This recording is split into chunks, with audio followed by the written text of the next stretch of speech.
Mimo 600 Maybach Mel. Tell me if I'm on point now. Mimo 600. I appreciate you, bro.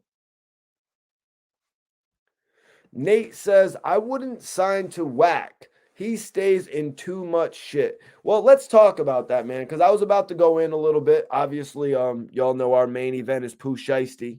I was just getting into a couple of the circumstances he was involved in Miami. These are Fed charges in Miami. It's no longer the summer in Miami. It's you're getting booked in Miami. You know what I'm saying? You're gonna be getting booked in Miami. You know what I'm saying? Use cards when you go to Miami. But yeah, so anyways, signing to Wack 100, Nate asks. I would say signing to Wack 100 right now is at its all-time high. Wack 100 is definitely one of the best managers in the game right now, I've got to say. He's got the shit, he's got the most hype right now. You know what I mean? He's kind of like Shotty when Shotty was with that kid, and then Shotty started his own label. Shotty even took on Skinny from the Nine and turned all his shit back up from once he got jerked around a little bit. Seema says, Wack is signing these boys for protection. I got to disagree with that, man. I think Mimo 600 actually needs that extra push that he's not getting from Lil Durk. You know, of course, we see these guys come up alongside Lil Durk, just like we saw Lil Durk and Lil Reese come up alongside Chief Keef. You know what I mean? You had your others, you had your SDs, you had your Fredos, rest in peace, you had your Capos, rest in peace. You know what I'm saying? We had all these guys coming up around Chief Keef, but Keef couldn't take his whole time to manage them. You know what I'm saying? And other artists just weren't taken serious enough. But now you got Mimo 600. If he ventures out of that bubble that he's in, you know what I'm saying? If he ventures out of that bubble that he's in of Chicago and, spreads his wings with a guy like Wack 100, who I imagine can get him on the hottest venues. I imagine Wack can get him in every nightclub he needs to be in, like how I was saying I was in King of Diamonds 100 times. I would go to Live. You would meet the people that you need to meet when you're at Live. That's where you run into Scott Storch. That's where you run into Mike Will Made It, and you run into French Montana in Future. Wack 100 can get him through those doors, where necessarily some big bouncer at the door behind the Club of Live is going to be like, who are you? Who are you, man? Like, honestly, man, you look like every other dude. I'm sorry, you're not Lil Durk. You're not King Von, rest in peace. And this has happened to a lot of people. This is no disrespect to Mimo 600 for everything that he's accomplished, but rappers have been checked like that at the door that are not the most famous. Bless up, Coffee Tea. Appreciate you, man. Leland says Wack is on Club. Wack probably got a deal with Clubhouse. Wack is probably, I don't want to go into too much of a different topic, but Wack is probably on his way to getting a podcast deal, similar to what Academics did with Spotify. I mean, I can't believe no other personalities or hip hop influencers are actually putting that out there to the public. It's the truth. You know what I mean? And he's building a way. That's why I say these artists could gain out of working with Wack right now. Right now is the best time to sign with Wack 100. 10 years ago, 5 years ago, or excuse me, yeah, probably more like 5 or 6 years ago, not the best time, but he's come up since then. He's really come up since then. So his name holds a lot of merit. His name holds a lot of merit in the game. So signing with Wack 100 would be a positive move. Now, what Mimo 600 did say that I read, I believe it was on Media Takeout. It was probably on Clubhouse where he was saying it. But Mimo 600 says, I'm going to mess with Wack as long as he doesn't bring me around that guy. He's like, Mimo 600 said, I'm in the street, so I don't want to be around that guy in whatever business that they're doing. Now, I respect that from him. And I think more importantly than me, a hip hop influencer, respecting that, because it is about us respecting the personality of the artist. But I think Wack, as a business associate of his, respects that, and Wack as a person of business, period, knows it's not going to get Mimo 600 anywhere working with the dude. I mean, you could work with 6ix9ine and do your highest views like Uncle Murda did. Now, let's be real. Uncle Murda didn't address that in the 2021 wrap up, did he? He didn't address how he got his highest views from working with 6ix9ine, but that was probably the year before, anyways. Yo, Real Street News is in the building. Yo, do me a favor, hit that like button, share this video. I'm telling you, everyone in here that's not following me on Instagram, I'm going to follow y'all back right now. Follow Mikey T for a follow. Everybody that follows me back on this video, I will follow back. That's no Hollywood shit. Go ahead, share this video, man. Share this video and let's keep it going because we have some topics to talk about tonight. We're talking about 300. That's right. We're talking about 300 because Mimo 600 has decided to take his talents to the West Coast. And I can't say that I don't respect that. I can't say that I don't respect Mimo 600 actually giving his career an opportunity to thrive. You know, he came up Chicago 300 Protege. So Mimo said on Clubhouse, yeah, I'm effing with him as long as he don't bring 6ix9ine around. I don't got shit to do with that. I'm a real street dude before music, and I ain't going to lie. I ain't with none of the police shit. None of that. He cool if that's how he make his money. That ain't none of my business, you know? And right now, you can't fault a man for making the most money of his career. You know what I'm saying? You can't fault a man for making the most money of his career. That's all I'm gonna say in regard to him working with 6ix9ine. You really can't fault a man for, but a lot of people are just using it as hate. But honestly, all that hate is just building so much more momentum and making him a sought after manager. They're like, damn, well, this guy's saying he made $43 million over there. I wonder what he could do over here. And I bet you he's going to make X amount of money with Mimo 600, who's going to take that leap with him. And in doing so, it's really going to further what he's got going on as a business manager. People are going to go, look what he did with the kid from Chicago that we didn't think was going to make it. But for everybody tapping in, I want to read Rallo's message that he posted on Instagram just a few hours ago. He said, after 4 years of being dragged through all of these different jails and the COVID BS, I finally got a date set, March 15th. If I ever did anything to hurt you, I ask that you forgive me.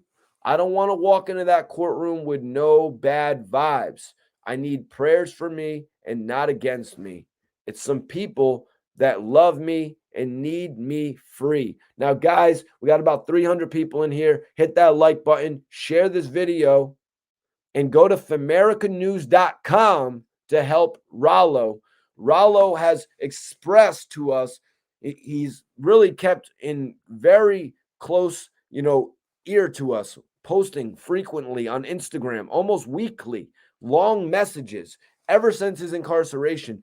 Rallo has got the news to us that he has a court date on March 15th, everyone.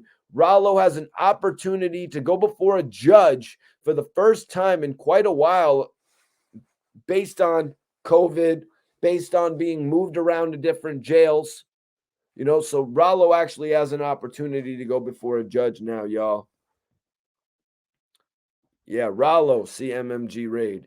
Rallo, the artist that was signed with Gucci Mane, he had made his way up working with guys like Shawty Low, rest in peace, Future. He was a close friend of young Scooter and saw what Scooter was doing.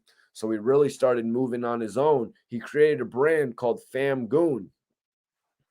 He created a brand called Fam Goon, and he was off to the races. But it's your boy, Mikey T, the movie star. I'm back, you guys. I'm dropping my hottest interviews of 2021. We're ending the year off and starting 2022 right.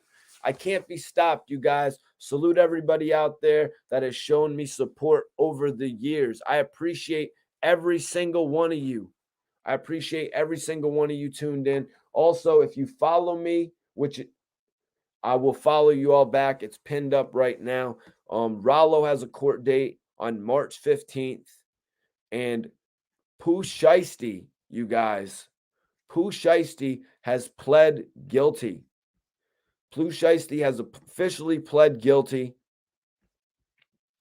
and it's a federal case, you all. You know about the couple situations. If you've been tapped in with me over the last few months, you know about the situations that Pooh Shiesty has been getting in. But I can say all the media outlets that are taking this story are reporting the positive aspect that he is no longer facing a possible life sentence. With pleading guilty, Pooh Shiesty has taken that possible life sentence off the table, y'all. Pooh Shiesty has actually pled guilty to conspiracy to possess a firearm. Let me see.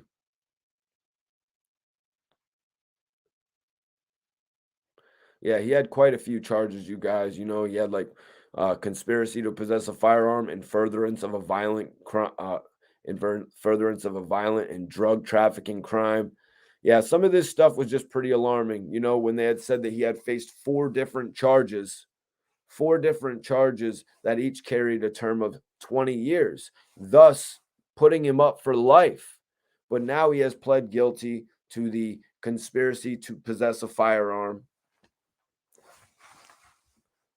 Tanya, what's going on? I appreciate you tapping in tonight.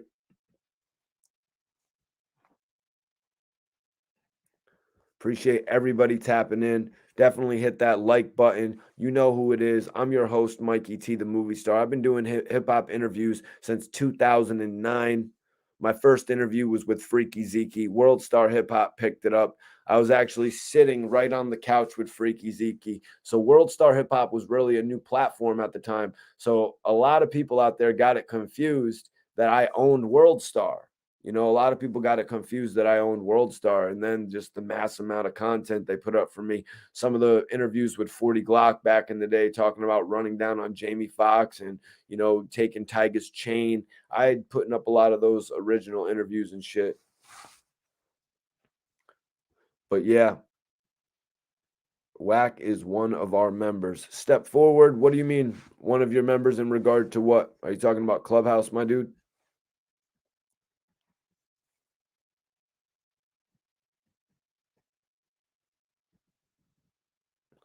So Pooh Shiesty is actually being held at the Miami Federal Detention Center. But he's also still awaiting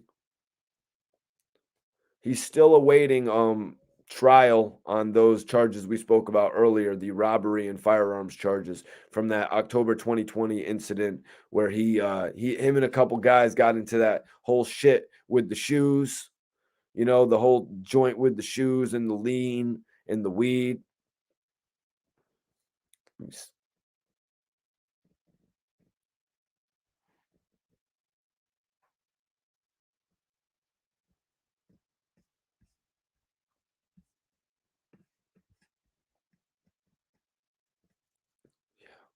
Yep, he's got two open felony cases involving gun violence in Miami. And that's why the second case was pretty much that's why the case was pretty much picked up by the feds, I think. S. Daily, yeah, we spoke on Rallo. We spoke on Rallo. We did. If you want me to read out Rallo's message, or if you want to just rewind the video, it's on you. Let me know. Say it in the chat. Yep. From Dublin, Ireland. Dublin, Ireland in the building. Appreciate Dublin, Ireland. Phantom Veins. What's going on? Yo, a lot of crazy shit is going on in hip hop right now, but you know, it could be a positive. It could be a positive outcome when it's all said and done because of the fact that Pooh Shiesty is working with his lawyers. Obviously, he's probably got the top team of lawyers. You know what I mean? He was the flagship of 1017, the revived 1017, and they've worked out a deal for him. They've worked out a deal for him in this case where he's going to be able to plead out to the conspiracy of a gun charge, which will more than likely put him in jail for 3 to 5 years. From what I'm looking up, a full gun charge puts you in jail for 5 years. Gucci Man, to dig into that history, was actually facing 2 charges, and he came out on top of that with 3 years. So Gucci Man was able to waive the 20-year suspension and get 3 years, come back and have his career. Migos, a part of most loved YouTuber, says, is the Migos still a part of 1017? Uh, so the Migos in 1017, the Migos and Gucci Man go back a long way. Sorry if anybody's upset that we're getting a little off topic, but we're really not, because Pooh Shiesty and Ralo are both 1017 associates. So the Migos were actually with Gucci Man for a short period of time. From what Gucci Man said, he actually signed them for $25,000. I'm not sure if that was $25,000 a piece or if it was $25,000 altogether. And I'm not sure what the specifics of the deal was. To me, it didn't really seem like Gucci Man had a concrete deal with guys like Young Scooter or guys like Young Thug or guys like the Migos.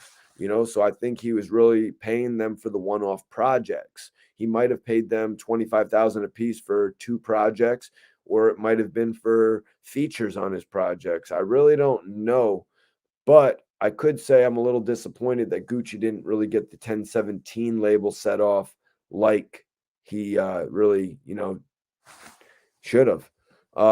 Faction M says that Coach K bought the contract. Now, I do remember at one point Gucci Man had gone on the internet and did that whole rant, but a more specific part of that is that Gucci Man said that he was selling Waka's contract. He said he was, might have been Scooters. I'm not sure. It might have been OJ's. And he said that he was selling Young Thug's contract. And at that point in time, I didn't really know who Young Thug was. You know what I'm saying? So I was like, who would really want to pay $250,000 for Young Thug's contract? So did you hear any specifics, Faction, about what Gucci ended up selling the Migos contract to Coach K for? Because like I was talking about earlier, the Migos started coming out to Miami heavy after they got that promotion. They came out to Miami heavy, and that was really one of the only instances I had heard about at King of Diamonds. I think it was the Migos leaving King Diamonds. Maybe it was another club because they basically did the whole run out in Miami. But their tour bus got shot at. You know what I'm saying? Their tour bus got shot at, and that's why I was referencing. And that's why I was referencing. And that's why I was referencing how the younger artists going to Miami are getting pressured. Everybody share this video. Let's go. Share this video. Mikey T, the movie star, is in here kicking the truth. Yeah, he said, most loved YouTuber. I believe it was $250 for Young Thug, bro.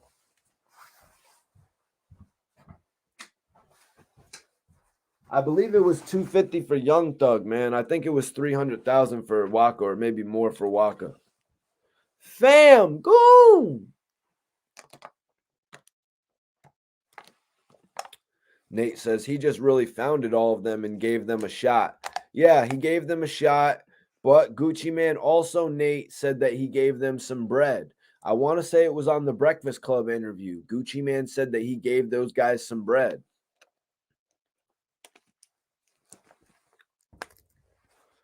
Wow, 99th Street Ghost says Migos are tied to 4 different labels, not just QC. The Migos are an interesting case. Their first album didn't really catch on, but then their second 2 albums really hit big. Once they decided to go with what was their first one called? YNR, YRN, and then that was like kind of like it didn't do great. I think it did like 15 or 20,000 first week. But then when they came out with the culture projects, they really hit the market running. But what I meant to say with that is that I never really purchased a physical copy of the Migos album. So I was never really able to look at the back of the album and see which labels were credited. I wasn't able to go into the booklet and see if the Migos were thanking Gucci Man like you would see back in the day. You would see the labels and the artist that brought somebody in getting thanked. Dennis says, shit, I miss the 90s because hip hop was alive. Man, the 90s was a special time in hip hop, man. And I really got involved in hip hop in like 98. You know what I'm saying? I really got involved in hip hop in like 98. That's when I first really really remember getting involved with hip hop. And I was born in 1988. Ghost says it's Capital Atlantic 300 Motion QC. Wow. That's crazy. Capital Atlantic 300 and QC. Well, 300 just sold out to Warner. So maybe Warner is taking more hold of the Migos. Yo, Juan, yo, Dad. What up? What up? What up? What up? What up? Appreciate you, man. Don't forget Motown. Motown, baby. Jason Bard says, dang, that's a lot of pockets. And we thought what 50 was ripping on the game about was a lot of pockets. You know, when he said, I get paid, Dre gets paid, Jimmy gets paid, and then you get paid. That's what 50 was saying about the game back in the day.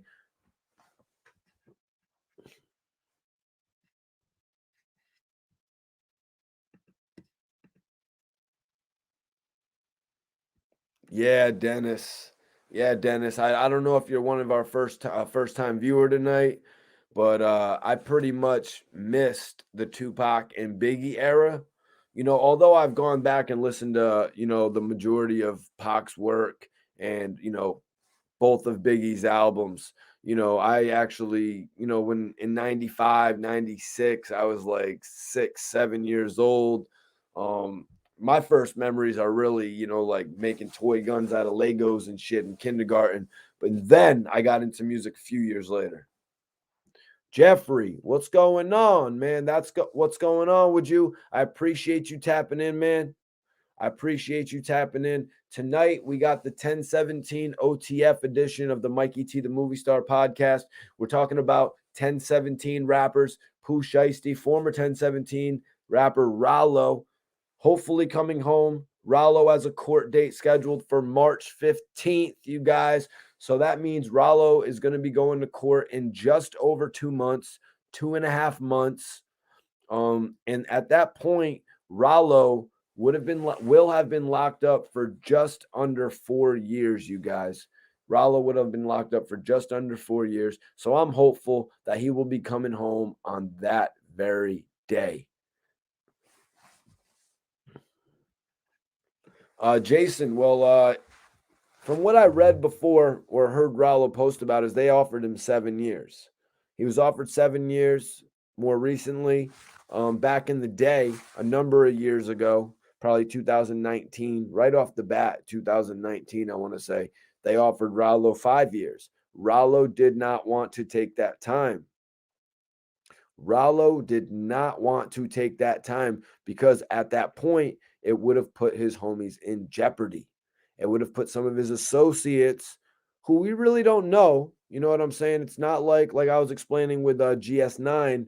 It's not like how if Bobby Shmurda would have done Rowdy dirty, we would have known about it once Rowdy got out 4 years after Bobby got out. This is a situation where we really don't know Rallo's associates, and he's put his career on stall for them, y'all. Fulio Jones says, did Rallo's whole camp go down? From what I know, there was like 12 or 13 people in the jet. Now, I'm not familiar with those people whatsoever.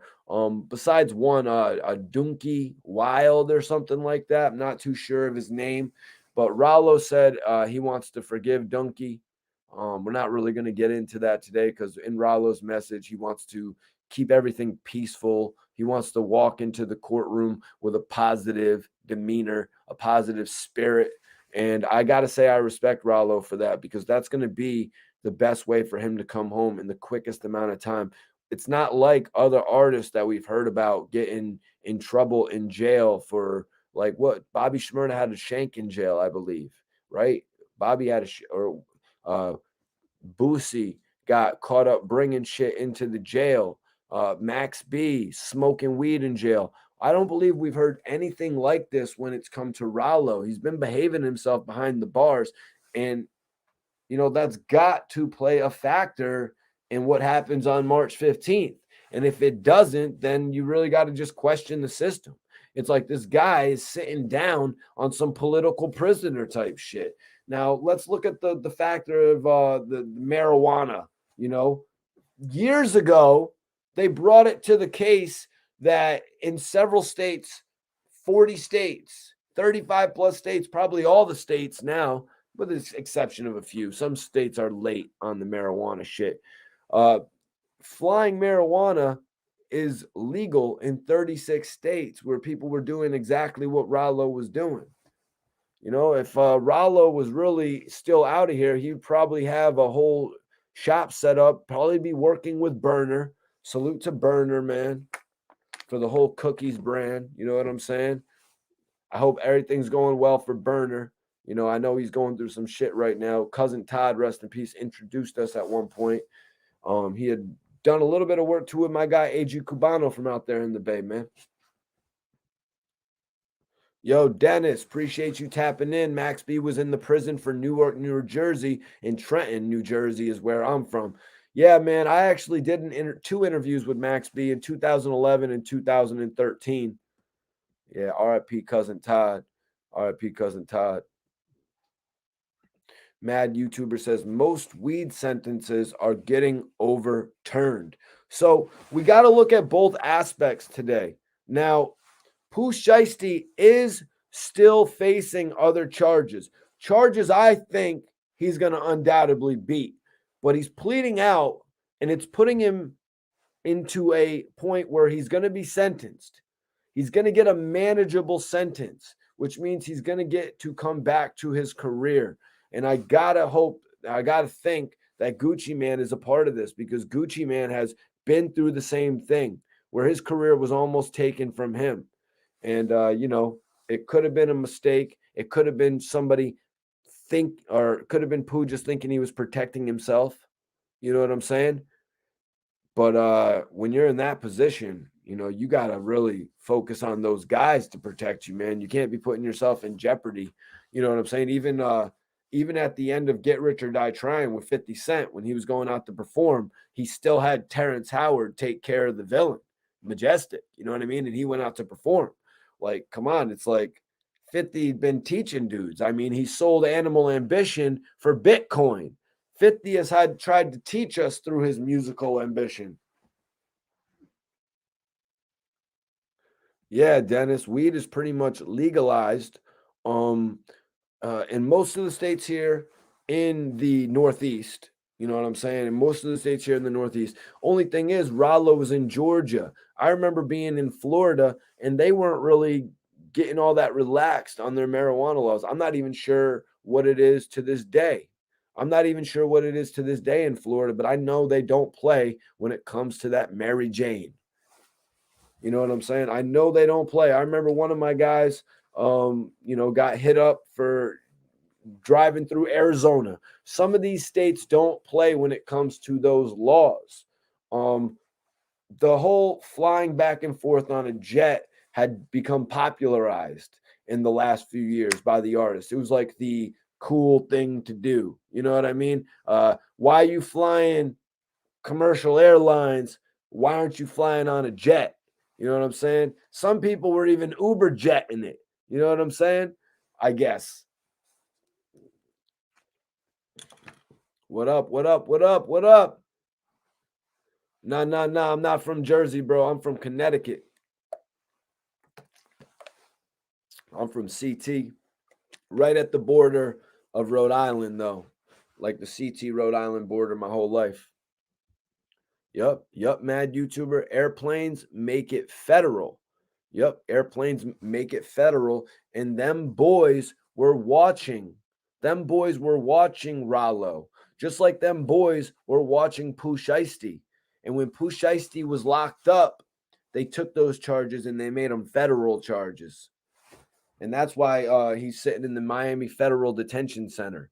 I believe that's where he still is, unless they're going to sentence him and move him somewhere else. I guess that's how it works. But I definitely appreciate everybody tapping in because tonight we have a message to spread. You know what I mean? We've got some good shit going on, you guys. We've got some good shit going on here tonight. We cannot deny that whatsoever. I mean, we got Wack 100 working with Lil Durk's Protege, Mimo 600. That's obviously it probably going to blow the kid off. Sky's the limit, I got to say. Now working with Wack, it's going to open him up to a lot of different opportunity. Probably get him a Blueface feature, however good that does nowadays. You know what I'm saying? Probably open him up to performing at different festivals, actually giving people around the country a chance to hear him. Because as much as I've seen some of his videos, I still haven't heard too much of his music. And I got to believe, there's a lot of other people out there like that. Millions. You know what I'm saying? Hell yeah. Hell yeah. Dilus, appreciate you for tuning in. Rallo has a court date, March 15th, 2022. In just over 2 months, Rallo has an official court date, you guys. Rallo has the potential of coming home, y'all. It is a potential that Rallo's going to come home and, get back to work. I think he's going to come home and get back to work, man. At least that's what I hope. I think on March 15th, when Rallo goes into that courtroom, with his head held high in a positive spirit, as he said he wants to have, I think there's going to be a major opportunity. I think there's a major opportunity that the judge just lets him go. You know what I'm saying? I got a feeling, 2.5 months from now, the judge is going to hopefully make a decision, that really impacts a lot of people's lives, not just Rallo's. You know what I mean? Rallo has really helped so many other people, man. Rallo had helped so many other people, and his situation is a little bit different than Pooh Shiesty because, when somebody pleads guilty to a charge, they got to go in there and they got to sit for some time. You know what I mean? Unless the situation could be proved as though he was defending himself, he's got to go. He's pled guilty to the conspiracy to possess a firearm. He's got to go sit down for the time allotted for that crime. Now, Rallo has had to do the same. He's been doing that since 2018. So hopefully the judge can put all of this in perspective, make a decision, either let Rallo go or effectively give him a release date. You know what I'm saying? Because he's been sitting up and just waiting. He's really just been sitting up and waiting throughout this whole process of COVID. And it's really just hindered everything from the contracts he signed to the well-being of his family, to the well-being of his friends. I'll add it as well, to the well-being of this might sound a little bit, I don't know if it sounds selfish, but it's like they're jeopardizing his career. Like they're jeopardizing his career and the amount of money that he could generate. You guys know what I mean? Like when they hold somebody up for that many years, like look at Bobby Shmurda. Like they held him up for 7 years. Do you know how much money he could have generated and it boosted the economy, given so many other people jobs? Look what happened when Boosie got out of jail. He's doing shows for $50,000. I imagine he's employing all types of different people. So it's like they're really just stalling out his career by giving him so much time in jail. And then when he comes home, less people want to buy the album. He doesn't even have a career because they've kept him in jail for 10 years. That's just how I feel, you guys, when it comes to that.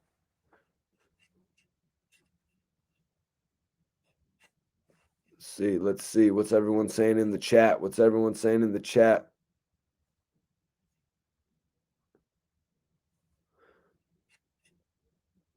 going on in the chat? Well, everybody, you can reach me on Instagram. It's Mikey T _ the movie star. Everybody that wants to hit me directly can follow me on Instagram. I'm going to follow everybody back based on this video, you guys. I just had to go live on these topics tonight, man, because we got some positive shit going on in hip hop. You know what I mean? All the major brands are reporting about it. You got Rolling Stone, you got Complex, you got Vlad. All the major brands are reporting about it. We got Pooh Shiesty in the news. We got Rallo in the news. And Wack 100. He's making waves with his label, you guys. So it's not just the Mob James story, although we're going to have to come back to that because I'm coming back to that. Reggie Wright Jr., Death Row, Mob James. We're coming back to that, you guys. But I got to come on here and present some of the other news as well, like Lil Durk's protege, Mimo 600, actually getting a little bit of shine. You know what I'm saying? Actually getting a little bit of shine, and that's respectable. That's actually respectable, to pick up a guy who otherwise would not have gotten that attention. That's admirable. And then obviously Wack 100 checked him out. Music goes, his story goes, lock and load. You know what I'm saying? Arthur Williams, Mikey, when is Rallo coming home? That's the big question, man. Rallo is going on 4 years of incarceration. Rallo has been locked up for 4 years this coming April. But he has a court date. With all the COVID pushbacks, with all the courts closing up, with all the cases getting continuances for like 3 months, 6 months, indefinite, Rallo has found himself with a court date of March 15th, you guys, 2.5 months.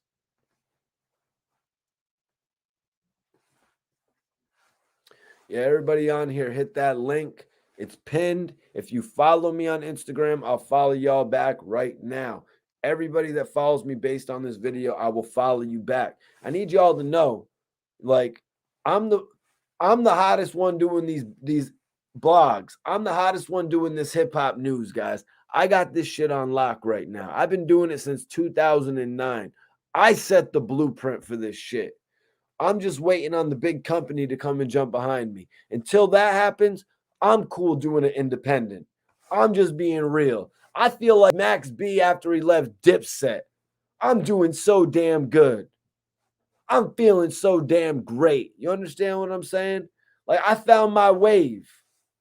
I can do it by myself and still be good.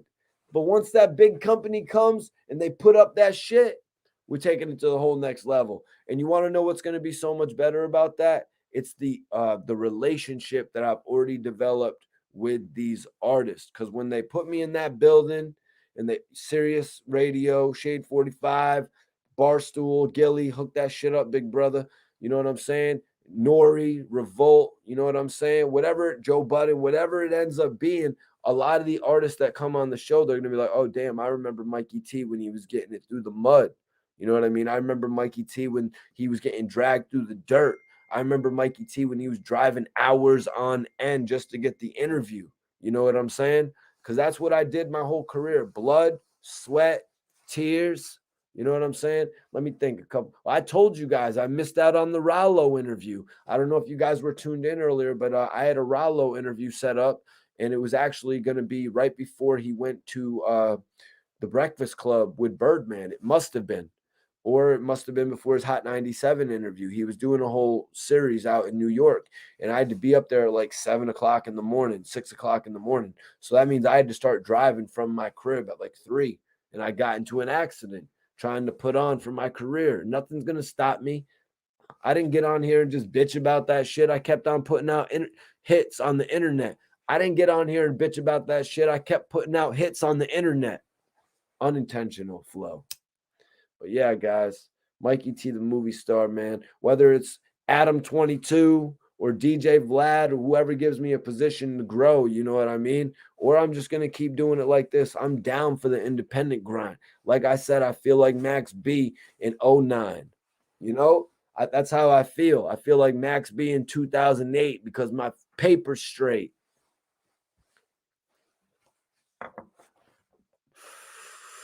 Yeah, Echo was that hip hop company. I miss those days. Thank you. I appreciate you, King Oso. Major salute to you. Schizo said, yeah, you can't be signing to somebody that stays in a lot of shit, man. It ain't good for the artist. So this is where we're talking about Wack 100 and Mimo 600, I imagine. You know, man, sometimes you need that manager that's going to take you to the next level. Sometimes you need that manager that's going to give you a little bit of edge. You know what I mean? And that's what I think a lot of these artists get when they link up with a manager that, that's got some recognition in the street, some manager that can bring them around to every club where all the bouncers know who they are and they're not going to question whether they get let in or not. Somebody who walks in and sets the tone in the room and is going to get you a feature from a major artist. Well, no, Schizo. King Von was the protege of Lil Durk. King Von was the protege of Lil Durk. Lil Durk has several proteges, bro. Like, you know what I mean? Like, he has several proteges, bro. He tries to put on several of his homies, man.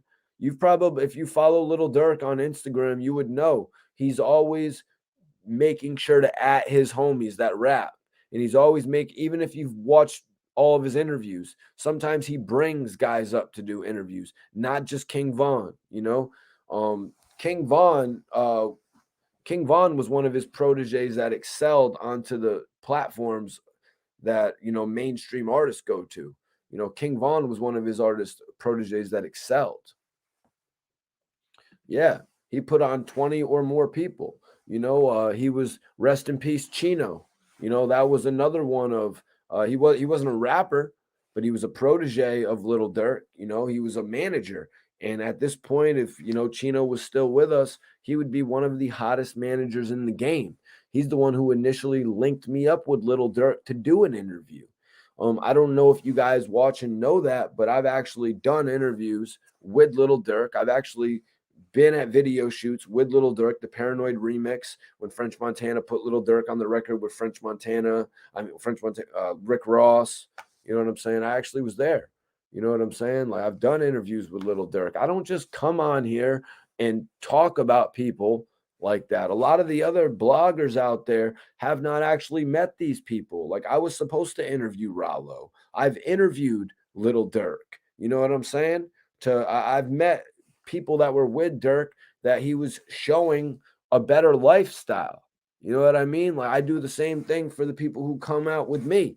I try to bring them to Miami, or I bring them to a nightclub that I go to, even though I'm not a superstar. You know what I mean? Because you know how that shit goes, man. You don't be bringing people with you like that unless you got a hit. You rock with Leor Cohen. Leor Cohen seems like one of the best people to rock with in the business, but I've never had an opportunity to meet or sit down with Leor Cohen. Don't know if he's never ever come across any of my material, or maybe if just some of the material he didn't know I was doing it because I wasn't in front of the camera. Not sure what it is, but meeting Leor Cohen would be a bucket list opportunity. Signing with Leor Cohen would just be a career-changing explosion.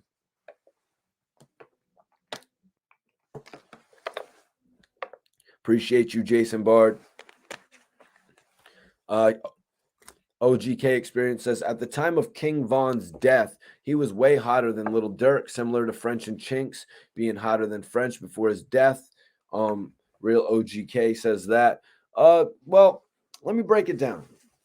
King Von actually had reached the level of popularity that Lil Durk had on his first album. Lil Durk's first album, Remember My Name with Def Jam, moved about 28,000 units first week, you guys. And that album actually, Def Jam considered it to underperform. A lot of people would have liked the numbers to be higher. Durk's second album did 12,000 units. That was called Lil Durk 2 Times. And then he was done with Def Jam. Lil Durk came back on an epic scale once streaming was fine-tuned and it was defined within the sales of records. Lil Durk came back amazingly, you guys. But King Von had reached the level that Durk first was at, and sky was the limit for him. You know what I mean? But we didn't really get to see how things panned out for King Von. He really could have put out a whole series of albums that really did even more sales. He sold 27,000 of the units. He sold 27K first week for Welcome to O Block, the same amount of units that Lil Durk did for his album Remember My Name. Now, Lil Durk at this point is moving a ton more units than 27,000 first week. So that's why I can't really say that King Von was bigger than Lil Durk. I don't find that to be accurate. Kavi says Trinks was way colder than French. Bodies with Bobby was a banger. So let me think, Kavi, because the homie actually said that Chinks was doing better than French at the end as well. Chinks is my bro. I've had an opportunity to interview Chinks on multiple occasions. That's my guy right there. I actually shot one of Chinks's first music videos, Keep On Moving. I went out to Far Rock and shit like that and linked up with Chinks. He actually had hit me up right after he got out of jail. But just in all honesty, it seemed like the records like Feelings and I'm a Coke Boy, those were really, really like two different levels of records. You got Chinks on his street shit, and then you got Chinks on the melodic shit. So it really just showed the definition of his character, man. He was really on some other shit, man. He really had both layers to him. And I really, with you saying that comment, OGK, I really thinking about it, I don't even know how far he could have went with what he was doing. He was like, still in the street, still underground, but he was getting radio play. You know what I mean? Sky was the limit for my bro Chinks, man. King Von was the next best storyteller of this time. Yeah, and it proved that people actually wanted to buy the material. Like I said, he had to be impressed with his first week sales if you had ever heard about Lil Durk actually moving some units.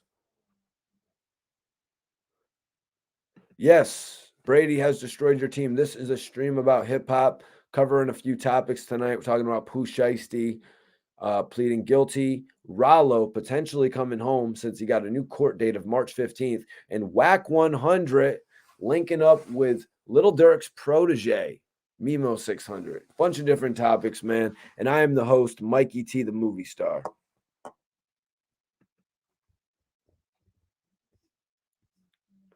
Yo, Dennis, if you didn't see my interview with Uncasa, I dropped an interview with Uncasa just the other day.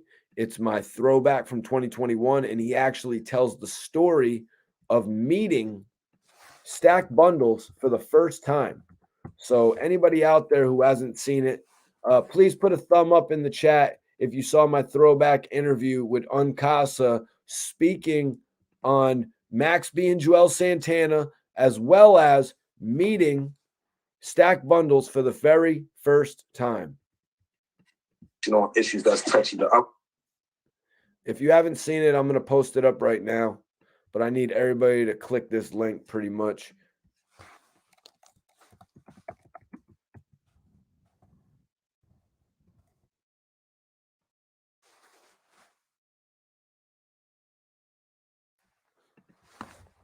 Uncasa Mikey T exclusive interview. Everybody, if you haven't seen it, I'm actually going to drop another one of my best interviews as well. I'm keeping it going, you guys. 2021 was a hell of a year. Yo, Dave, what's popping with you? We got the UK on the tap in, baby. Give me 1 second. I got to grab my computer charger. We're streaming, baby.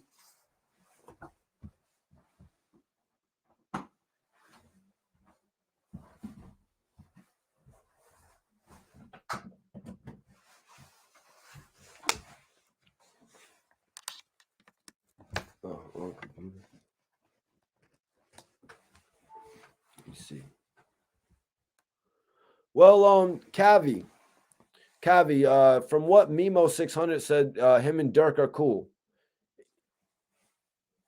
And what's up with Jim Jones and Freddie Gibbs? Yo, honestly, before we jump in, if we're even going to talk about Jim Jones and Freddie Gibbs, let me just say this, Kavi, and for anybody else out there who may be doubting the relationship of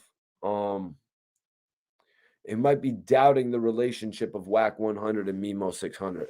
So let's say Mimo wants to get a record with Lil Durk.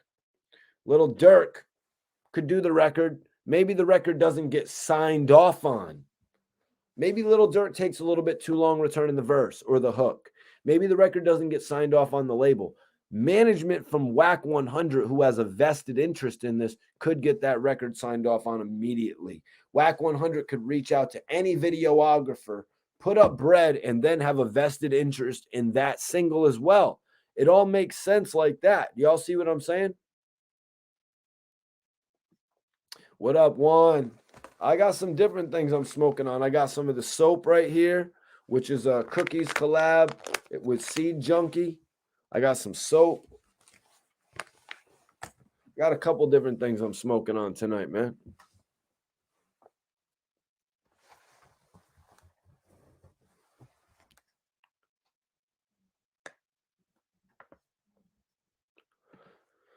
Tajay, yeah, that's right. That's what I'm doing. That's what I'm doing, man. I'm the platform from Connecticut, my G. You know what I'm saying? I'm definitely the platform from Connecticut. Oh, cereal milk? You want some cereal milk, bro? I had some cereal milk last week, actually.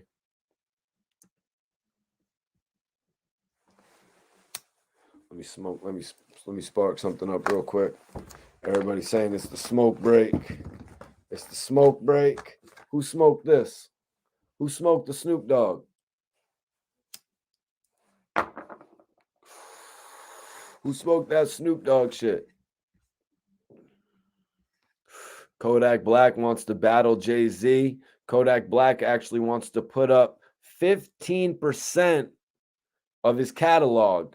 Kodak Black wants to put up 15% of his catalog, but if he wins, he wants to be the vice president of Rock Nation. Like, what a deal right there. What a deal. Bridgeport, stand up. Major salute. Troy Jackson, Hartford in the building. That's right. Connecticut's in the building, baby. New Haven, Bridgeport, New Haven, Bridgeport, Hartford. Let's get it.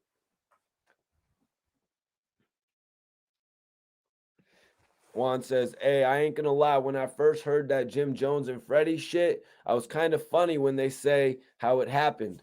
Well, I mean, yo, if anybody wants to ask questions, just shoot them in. But you know, if you want like a real detailed answer, you know, send in that super chat, man. Send in that super chat, man. But let me see, man. Freddie Gibbs and Jim Jones, how it happened. Freddie Gibbs and Jim Jones. Well, I mean, they saw each other in a restaurant, and apparently one of Jim Jones' homies actually was the one who clipped off and hit dude. So that's how you got to look at it. Sometimes it won't be the artist that does the shit. It'll be his entourage, man, because they've been talking for weeks. They've been talking for weeks like, yo, this shit's been going to go down. Man, I don't even care if you don't even do something to him. When I see dude, it's on. It is on, man.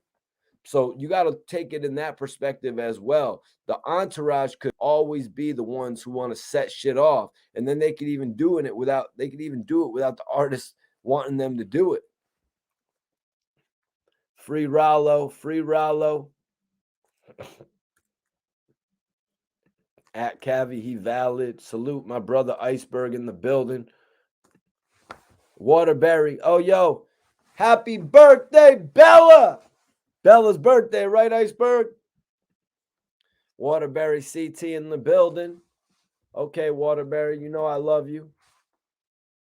Ella K. All right, everybody, go say happy birthday to Bella.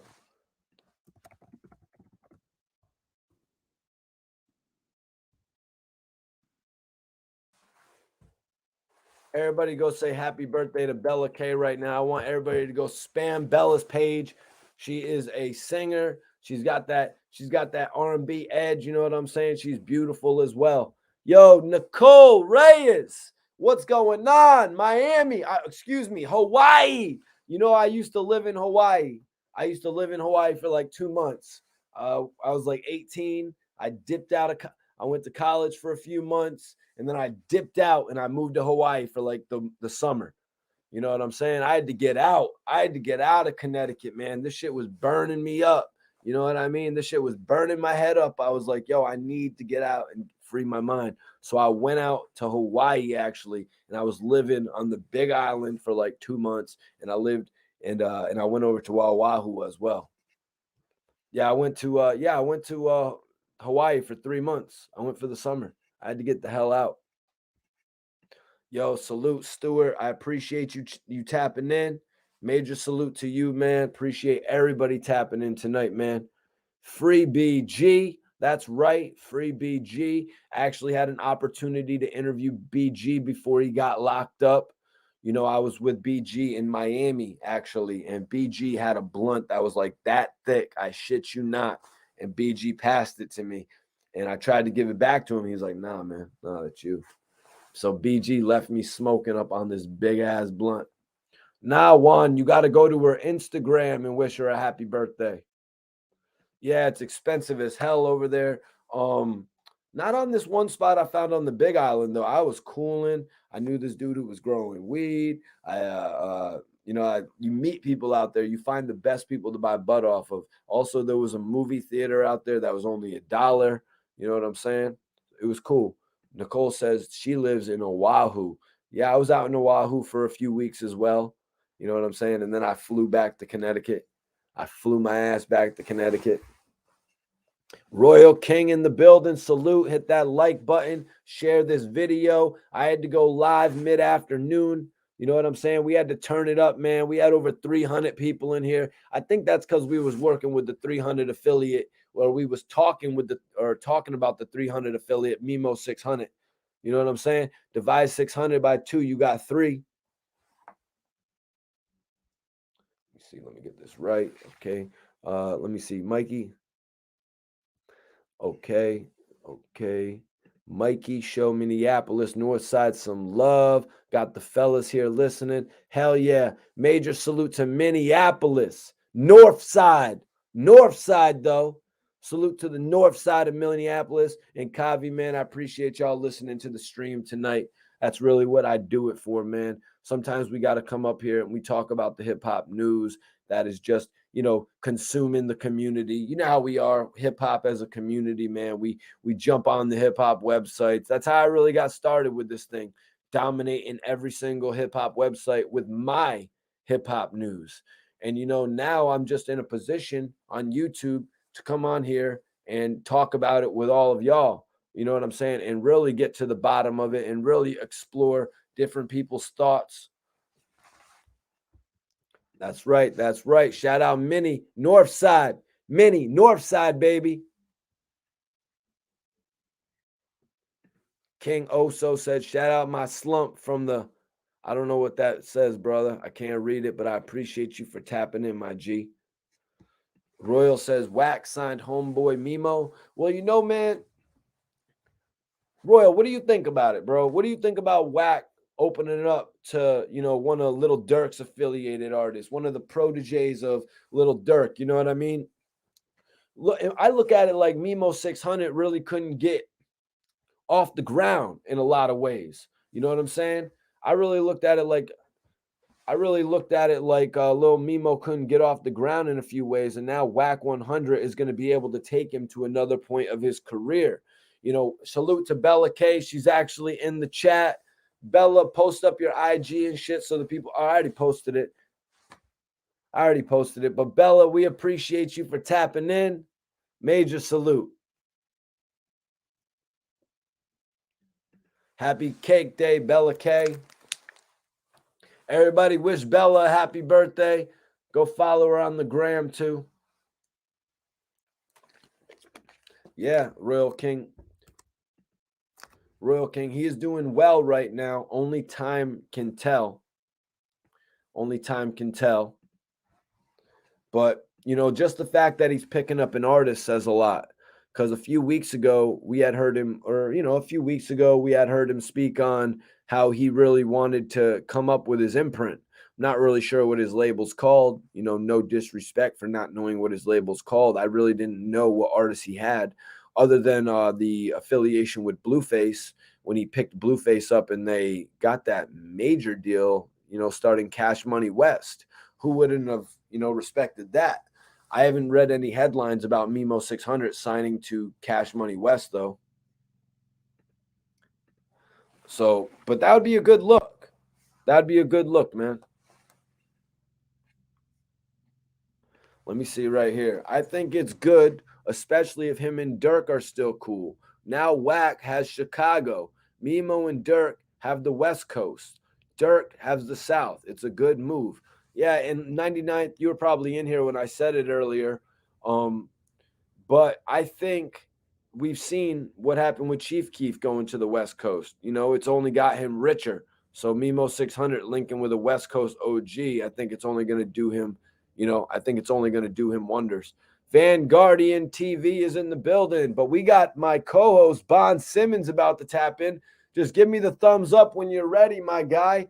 We're about to be joined by my G from Southside. But Vanguardian TV asked, when are you going to interview Cannabis?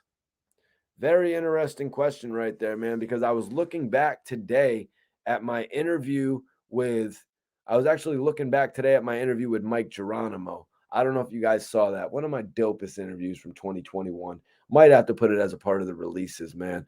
But Cannabis would actually be an interesting interview. But I want to get my co-host thoughts on that because I'm about to bring my guy in as soon as he's ready. And I'm talking about Bon Simmons. You know what I'm saying? You guys probably know him from either the show or from the Smack DVD era of hip hop. He was actually rocking with the original OTF, Shay Davis, Q Life as well. Major salute to Q Life. I don't know if he's watching right now. Oh, Lone Wolf. How recent is that album, Lone Wolf? Give me a little bit of intro. But let me bring my guy in. I believe he's ready. Y'all. Bon Simmons in the building. Salute, gang. That's my guy right there, my co-host, Bon Simmons. He's actually a hip-hop artist from Southside Jamaica, Queens. 109, G-Unit territory. But Bonds has made quite an impression himself in the game. He was working with Shay Davis. And Q Life as a part of OTF. Facts. And Mike Geronimo from Queens, New York. Fact. Thanks. So, Bonds, what do you think about Cannabis, man? They were saying that we should have Cannabis on the channel for an exclusive interview. Nah, that's dope. Cannabis official. I mean, we got salute Cannabis, man. But how did Cannabis affect your career personally growing up? Like, what were your thoughts on him? Well, Cannabis was probably one of the first dudes that I could remember. Correct me if I'm wrong.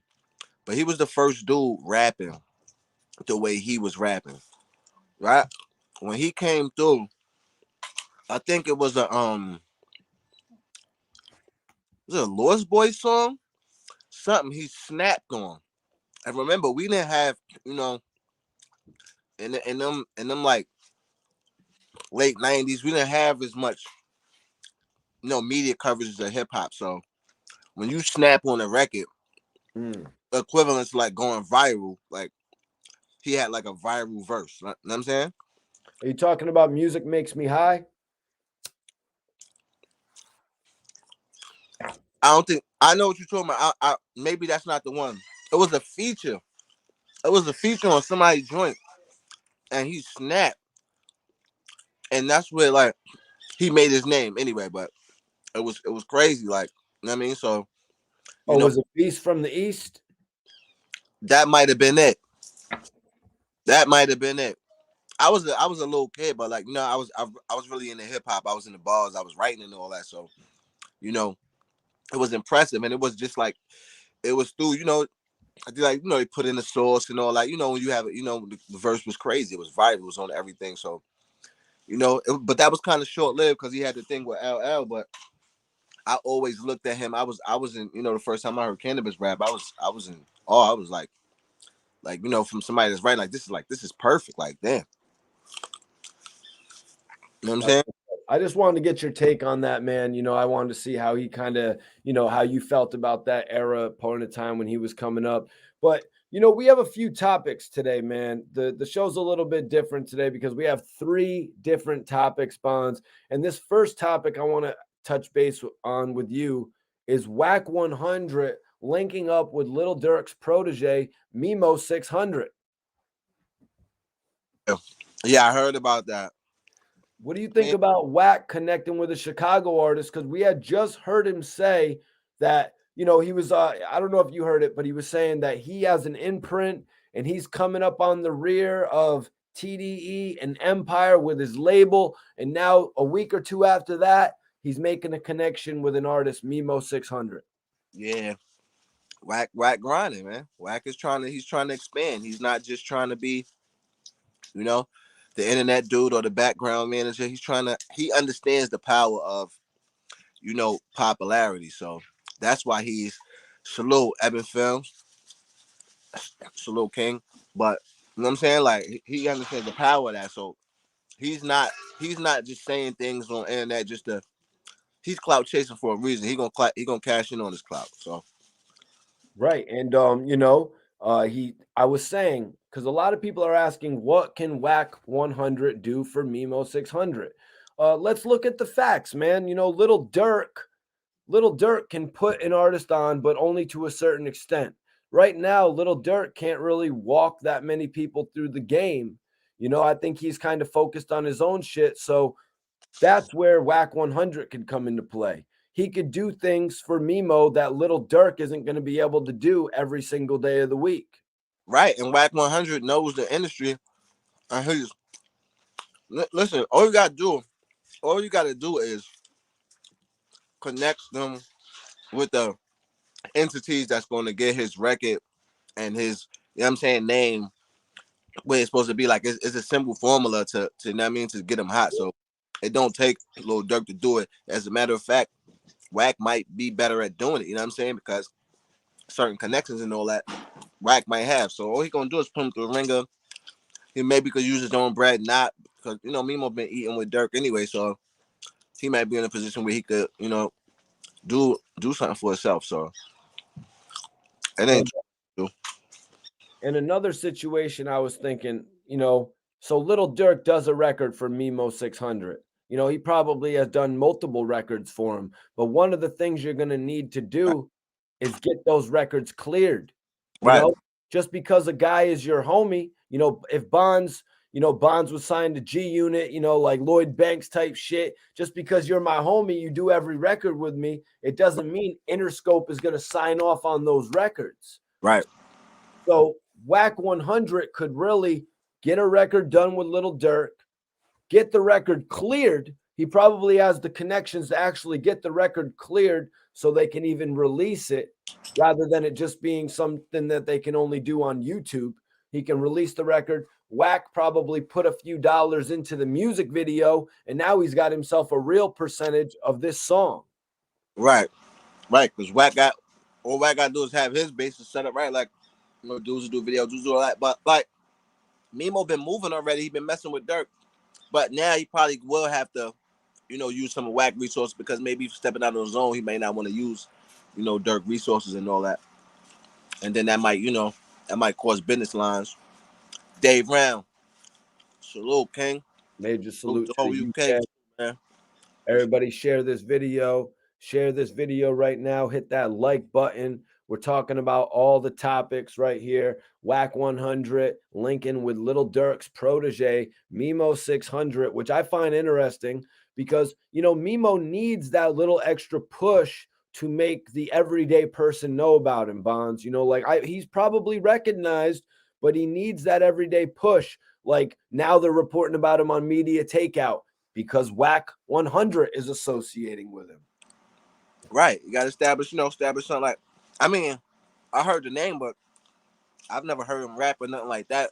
If I walk past him right now, I ain't gonna lie, I wouldn't recognize him. But so he probably gonna need a song, a good song, but he need that, to step out on his own thing, which is probably, it's hard to do once you're messing with another artist. It's hard for that artist to prioritize you like an artist, you know what I'm saying? Unless he's, really thinking business wise. But Durk's still young, he's still trying to do, he's still trying to grow and reach to the top of, you know what I mean? So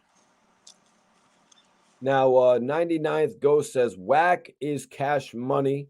Now, I do remember back in the day that they did a Cash Money West Coast deal with Blueface, and that was interesting. Because Blueface actually took off at the time. He was a pretty interesting artist, but it really doesn't seem like that panned out too much. So I'm not really sure if Wack's current label is actually the Cash Money West Coast label, Bonds. I don't know. You never know what behind the scenes. Wack got some connections. So, but that would be cool. That would be cool if Mimo 600 was signing to Cash Money West. That could be, Baby could be helping out somewhere, and more people sign to. Let's look at it like this, though. That's the more people gonna be eating off you, though.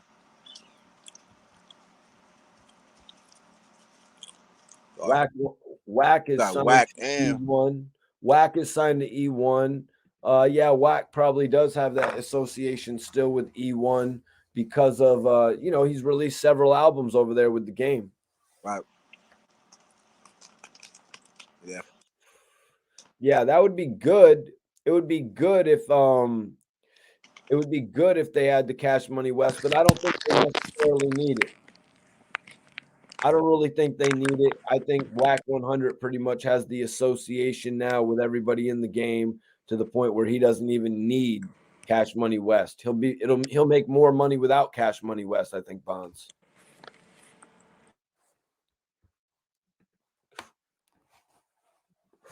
Bonds is like, I will not confirm nor deny that. But Cash Money at one point actually had DJ Khaled's album, and that really wasn't that successful. Wow. I don't know if you remember that. The Cash Money joint? Yeah, it was called I've Changed a Lot. Oh. Yeah, it sold like 10,000 copies first week. Okay. Depending on who you signed to, that ain't a bad thing. Yeah. Oh, yeah. What are you doing, Bonds?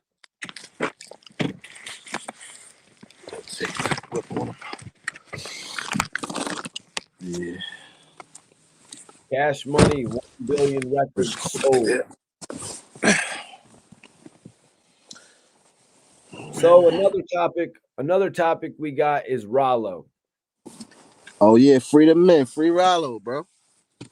That's right, free Rallo. Rallo has announced he actually has a court date, Bonds. Oh, you got a court date? But Rallo has a court date after 2.5 months. On March 15th, Rallo will be going to court once again. And on March 15th, that will be 1 month shy of him actually having been incarcerated for 4 years. How long it's been? 4 years? 4 years. He was locked up April 2018. Bonds, I'm being hopeful. I'm the hopeful guy. Hashtag the hopeful guy of hip hop. I think that day, March 15th, they let Rallo walk out after 4 years served. What do you think, man? I hope so, bro, because I thought they was talking about five-year plea or something before, right? 5-year plea.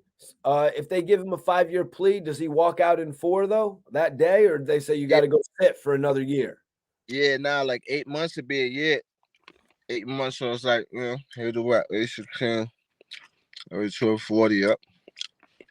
So he'll be like, yeah, he should be help. It should be around a little less than that. He probably be coming home right then. If they got programs and all that good time, he might have to get married. Well, that was the deal they offered him in 2019, Bonds. I believe I read Rallo said something about getting 7 years in jail. I mean, if he had accepted 7 years, is it really that likely they're going to let him go in 4? Like, see, that's the thing. Like I was telling you, you can do programs in jail and do certain things, get 6 months of your time. You know what I mean? Then it's a drug case, so you're only doing the feds. I know with the state, I'm doing 8 months of the year. With the feds, I'm not positive, but I believe it's like the same thing.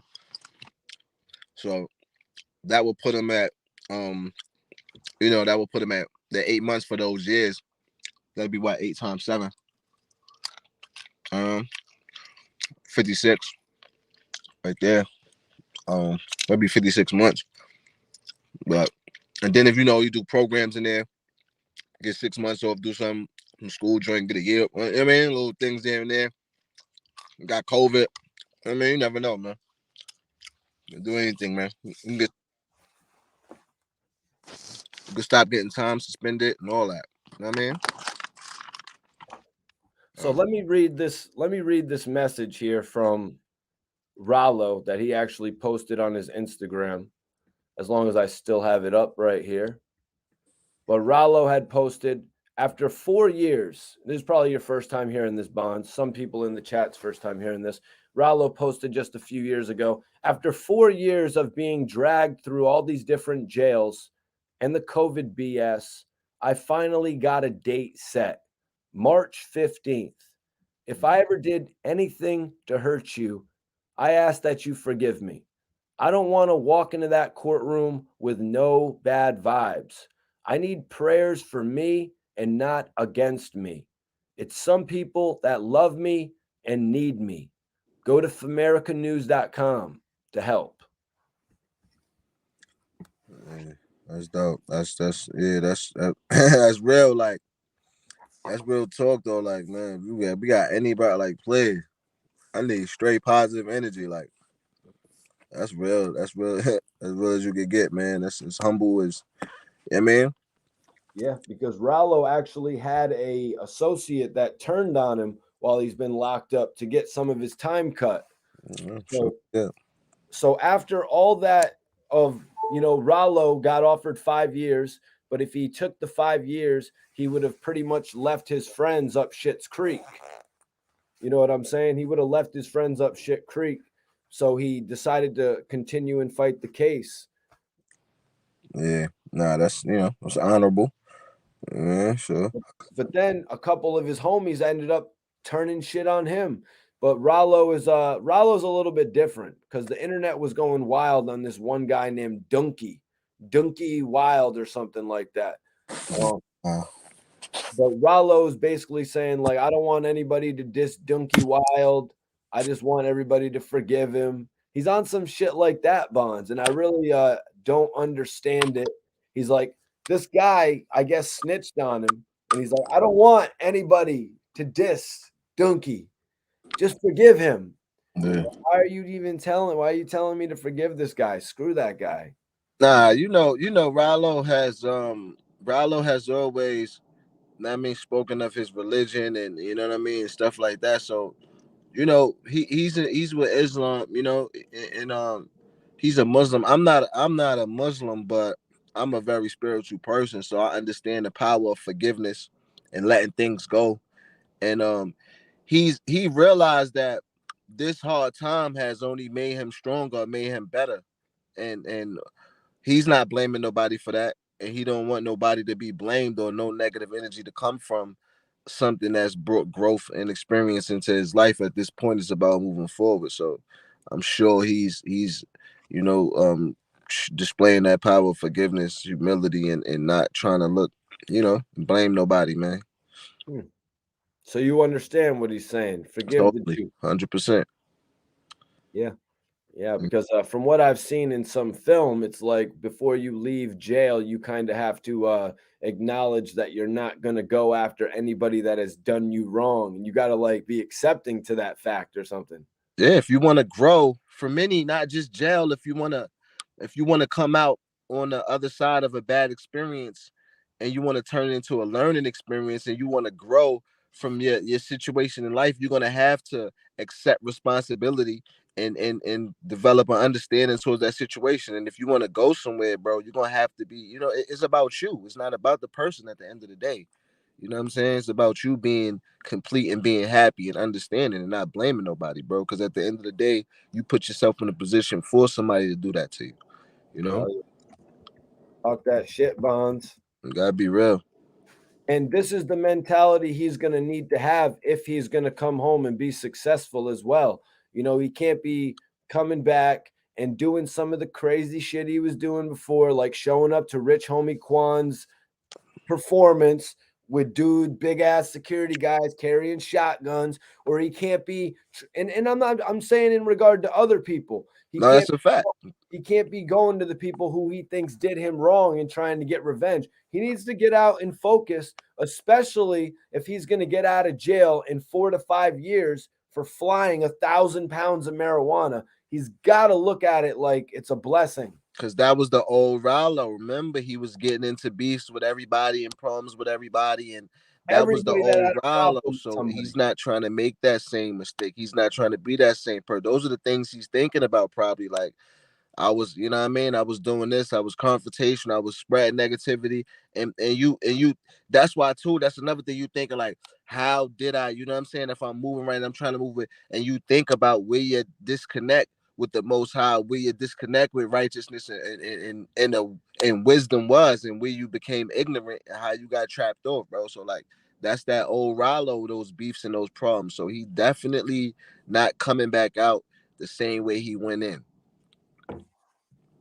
Word. Free the men though. Free Rallo, man. That's good though. But you could always tell because remember he was always, speaking, you know what I mean, Islam and speaking righteousness. So you could tell that he had that in his, you know what I'm saying, in his toolbox. And Yeah. once we sit down and we don't have all the distractions, we got to get to our toolbox. You know what I Well, mean? I mean, Bonds, for apparently what this man was doing, when it all boils down to it, apparently what this man was doing is something that, hundreds of other businesses, thousands of other businesses throughout America are now doing when it comes to shipping marijuana, man. I mean, people are becoming multimillionaires off of it. It's just that some of the states are a little bit backwards. You're actually in Georgia. Is marijuana legalized there at this point? Or It's like in Georgia, you got it's pretty much they decriminalized it, but you have a bunch of different counties in Georgia, so every county kind of operate differently. Like the county I live in, they'll still act like, you know what I'm saying. It's crazy, but when you're in Fulton crazy, County, which crazy. is It's crazy. Atlanta, they ain't gonna say nothing. You know what I mean? You can blow smoke out right on the cops. They ain't gonna say nothing. So Bonds, I'm watching a throwback interview that I did with JoJo Capone, and just a sidetrack. We're gonna get right back to Rallo, but I want to ask you this, man. So I'm doing an interview with JoJo Capone. If y'all haven't checked it out, it's one of my best interviews of the year. Go check it out right now. And I actually asked JoJo about them actually using BMF, Rick Ross's song in the BMF show, and we theorized about it, speculated about it that it would be a good look, but 50 kind of went and created a better song for the show, right or wrong. Would BMF have been better, or would a 50 song better? You Right, know that's 50 show. You think he about to let Ross get a check every time his show come on? every time. Are you crazy? Are you kidding me? There's no way he'll let. There's no way he'll nix the whole show before he let Ross get residuals off of his show. You crazy? That's the Great. last thing Ross would love to say that, boy. So it's Delta 8 weed. That's right. So we're flying Delta.